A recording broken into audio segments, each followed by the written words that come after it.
Sean from Middle Grounded, no language warning. I'm outside in my car under the shade, and I happen to go to the Netflix trailer for Resident Evil. The epitome of go woke and go broke. Their video games were extremely successful, and they were not successful because of diversity, inclusion, and representation. They were successful because people loved the characters and the world. Now, do I think it would have mattered what skin color? No. No, it would not have. And that's the problem. These left activists, these psychos, or as Eric July calls them, crackheads, they would rather watch a property burned to the ground. They would rather watch their show get downvoted into oblivion than to admit that their ideas are not the most popular. And that's what they're doing with Resident Evil. As you can see from the photo, you can see that this is a complete and utter diversity, representation, and inclusion exploitation dumpster fire. No one is paying attention to the color of anybody's skin. No one with a brain. We want a good story and we want good characters. But when you have something like this, and all of the interviews are somewhat about the show, but most of them have been the DIR. It's been about equity, not equality. It's been about, look at what we've done. Look at the virtue signal we're doing. Well, Netflix, you get what you deserve. Because right now, this trailer has over 140,000 downvotes and 30,000 upvotes. I think it's going to get worse over time, and I hate it because Lance Reddick, I believe that's his name, one of my favorite actors, he probably took this role and was like, yeah, we're going to make this great. I'm going to do the best I can. This is going to be cool. He may even know who Wesker is. He is into video games.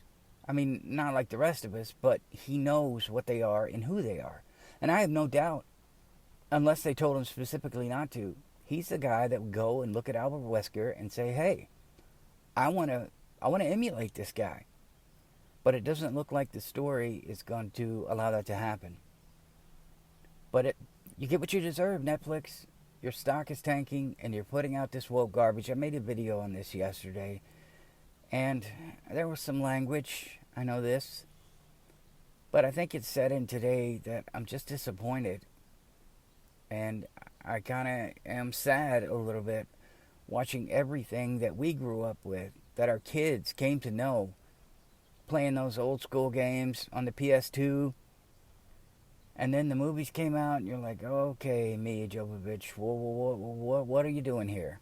Paul W. Anderson, or S. Anderson, Paul W. S. I don't know. I shut those movies. I blocked them out in my brain. I've got selective amnesia. I think it's going to get worse. I think you guys, if you're listening to this, you believe the same. Give us what we want. You don't have to throw the fact that you're swapping races and genders. You don't have to do it. You don't have to throw it in our face. You don't have to highlight it. What would be nice is if a movie like The Northman came out, which I love, where they focused on the story and the lore and trying to be accurate to Norse mythology. I would appreciate that. I am dying right now to see a movie about African tribes, but a real movie with real culture. I am fascinated with tribal living, which is why I love the Vikings so much. I'm just fascinated by it, and no one has dared to do it properly. Maybe they have. Maybe I just didn't see it. But I would like to see an action-adventure movie true to the African tribes. Amazon tribes, they try to do it, they try somewhat, but they don't really nail it.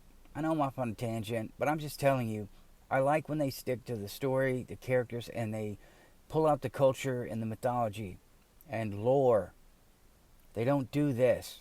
So, aside from the rambling, you get what you deserve, Netflix. That's what I want to say. And I think it's going to get worse for you.